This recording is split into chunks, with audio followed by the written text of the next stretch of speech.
കുറേ നാളുകൊണ്ട് വീഡിയോ ചേരുന്നിട്ട് പുതിയ വീഡിയോ ചെയ്യാനായിട്ട് ഞാൻ കണ്ടന്റ് തപ്പി ആക്രിക്കടയിൽ ഇറങ്ങിയാണ്. ഈ ആക്രിക്കട സ്ഥിതി ചെയ്യുന്നത് നമ്മുടെ പന്തളം KSRTC ബസ് സ്റ്റാൻഡിന്റെ കീഴിലാണ്. ഇവിടെ വന്നു കഴിഞ്ഞാൽ നമുക്ക് കണ്ടന്റിന് ഒരു ക്ഷാമമില്ല, ഇഷ്ടംമാതിരി സാധനങ്ങൾ ഇതുകൊണ്ട് കിട്ടും. എനിക്ക് ഇവിടെ ആദ്യം കിട്ടിയത് ഇതുകൊണ്ട് 2 ബ്ലൂടൂത്ത് സ്പീക്കറുകളായിരുന്നു. പിന്നെ ഇതുകൊണ്ട് ഒരു പഴയ എമർജൻസി ലാമ്പ് ഞാൻ അവിടെ നിന്ന് എടുത്തു.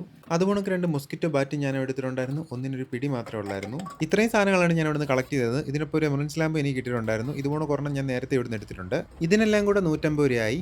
ഇതെല്ലാം വർക്കിംഗ് കണ്ടീഷനിലാണെന്ന് ആരും വിചാരിക്കരുത്. ഇതെല്ലാം ഇനി വീട്ടിൽ കൊണ്ടുപോയി ചെക്ക് ചെയ്ത് നോക്കണം. കിട്ടിയാൽ കിട്ടി, പോയാൽ പോയുള്ള അവസ്ഥയിലാണ് നമ്മൾ ഇതിൽ എടുത്തിരിക്കുന്നത്. വീട്ടിൽ കൊണ്ടുവന്നിട്ട് ഞാൻ ആദ്യം ചെക്ക് ചെയ്ത ഒരു ബ്ലൂടൂത്ത് സ്പീക്കറാണ്. ഇതിന്റെ ബോഡിക്ക് അത്യാവശ്യം നല്ല ഡാമേജ് ഉണ്ടായിരുന്നു. അതുകൊണ്ട് തന്നെ മഴയത്ത് കിടന്നിട്ട് ഇതിനകത്ത് തുരുമ്പും പൊടിയൊക്കെ നല്ലതായിട്ട് കയറിയിട്ടുണ്ടായിരുന്നു. എന്തായാലും നമുക്ക് ഇതൊന്ന് ഊരി നോക്കാം. ഊരി നോക്കിയപ്പോഴാണ് ഒരു കാര്യം മനസ്സിലായത്, ഇതിനകത്ത് ഒറ്റ സ്പീക്കറേ വരുന്നുള്ളൂ. ഇതുപോലെ വില കുറഞ്ഞ സ്പീക്കറിന്റെ ഒക്കെ ഡിസൈൻ കണ്ടാൽ നമ്മൾ വിചാരിക്കും ഇതിനകത്ത് 2 സ്പീക്കർ വരുന്നുണ്ടെന്ന്. പക്ഷേ ഇതിനകത്ത് ഒറ്റ സ്പീക്കറേ ഉള്ളൂ. എന്തായാലും നമുക്ക് ഇതിന്റെ ബോഡി കവർ ഊരി ഇതിനകത്തിരിക്കുന്ന ബാക്കി പാർട്സ് എല്ലാം പുറത്തെടുക്കാം. ഇതാണ് ഇതിനകത്ത് വർക്ക് ചെയ്യുന്ന ബ്ലൂടൂത്ത് ബോർഡ്. ഇപ്പോൾ ഇതിനകത്തോട്ട് വരുന്ന ബാറ്ററിയുടെയും സ്പീക്കറിന്റെയും അതുകൊണ്ട് ഇതിനകത്ത് LED ലൈറ്റും ഉണ്ട്. ആ LED ലൈറ്റിന്റെ കണക്ഷൻ നമുക്ക് ഊരിവിടാം.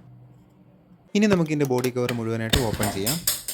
ഇനി നമുക്ക് ഇതിനകത്ത് സ്പീക്കറും ബാറ്ററിയും ഇതുകൊണ്ട് കൂരിയെടുക്കാം. ഇതാണ് ഇതിനകത്ത് ഉപയോഗിച്ചിരിക്കുന്ന LED ലൈറ്റ്. ഇപ്പോൾ ഇത് ഊരിയുടെ സമയത്ത് രണ്ടായിട്ട് സ്പ്ലിറ്റ് ആയിപ്പോയി. അത് സാരമില്ല, നമുക്ക് ഇത് വർക്ക് ചെയ്യില്ല നോക്കിയാൽ മതി. നമ്മളിത് മൊത്തം ഇളക്കിയപ്പോൾ ഇതിനകത്ത് ഇത്രയും കമ്പോണൻസ് ആണ് വരുന്നത്. ഇതിനകത്ത് ഉപയോഗിച്ചിരിക്കുന്ന ബോർഡ് നമുക്ക് ഒറ്റ നോട്ടത്തിൽ കുഴപ്പങ്ങളൊന്നും കാണാൻ കഴിയുന്നില്ല. സ്പീക്കർ നോക്കുമ്പോൾ കുഴപ്പമൊന്നുമില്ല, പക്ഷേ മഴ നനഞ്ഞതിന്റെ എല്ലാ ലക്ഷണം നമുക്ക് ഇതിനകത്ത് കാണാൻ കഴിയുന്നുണ്ട്. എന്നിരുന്നാലും സ്പീക്കർ ഞാൻ മറ്റൊരു ബാറ്ററി ഉപയോഗിച്ച് ചെക്ക് ചെയ്ത് നോക്കി. കുഴപ്പമൊന്നും ഇപ്പോൾ കാണുന്നില്ല.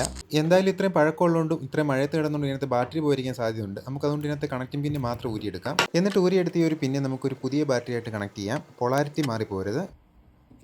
അടുത്തായിട്ട് നമ്മൾ ബോർഡിൽ നിന്ന് ഒരു സ്പീക്കർ ലൈനോട് അതുകൊണ്ട് തന്നെ കുത്തിയിട്ട് നമുക്ക് പഴയ സ്പീക്കറിലോട്ട് സോൾഡറിങ് ചെയ്ത് കൊടുക്കാം. ഇനി നമ്മൾ കണക്ട് ചെയ്ത് വെച്ചിരിക്കുന്ന പുതിയ ബാറ്ററിയിൽ നിന്നുള്ള കണക്ഷൻ നമുക്ക് ഈ ബോർഡിലോട്ട് കൊടുക്കാം. കണക്ഷൻ കൊടുത്തപ്പോൾ തന്നെ ഈ ഒരു ബോർഡ് ഓൺ ആയി വന്നിട്ടുണ്ട്.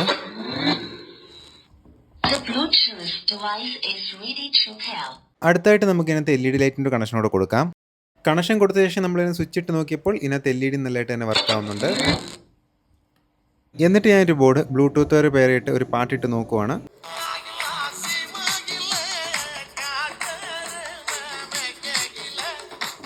പക്ഷേ എനിക്ക് ഇതിനകത്ത് ഒരു പരിധി കൂടുതൽ വോളിയം കൂട്ടാൻ പറ്റുന്നില്ല. ഈ ഒരു വോളിയം തന്നെയാണ് കേൾക്കുന്നത്.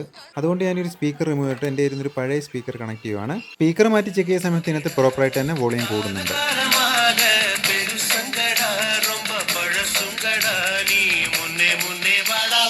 അപ്പോൾ ഈ ഒരു ബ്ലൂടൂത്ത് സ്പീക്കറിൻ്റെ കംപ്ലയിൻ്റ് എന്ന് വെച്ചാൽ ഒന്ന് ബാറ്ററി പോയിട്ടുണ്ടായിരുന്നു, 2 നമ്മൾ സ്പീക്കർ മഴയത്ത് കിടന്ന് പോയിട്ടുണ്ടായിരുന്നു, പിന്നെ എൻ്റെ ബോഡി ആക്രിൽ കിടന്നിട്ട് നല്ല ഡാമേജ് ഉണ്ടായിരുന്നു. ഈ 3 കാര്യങ്ങൾ പരിഹരിച്ച് കഴിഞ്ഞപ്പോഴത്തേന് ഈ ഒരു ബോർഡ് നല്ലതായിട്ട് വർക്ക് ചെയ്യാൻ തുടങ്ങിയിട്ടുണ്ട്. അപ്പോൾ ഇതുകൊണ്ട് കൂടുതൽ ഇൻട്രസ്റ്റിംഗ് ആയിട്ടുള്ള വീഡിയോസിനായിട്ട് പേജ് ഒന്ന് ഫോളോ ചെയ്യുക.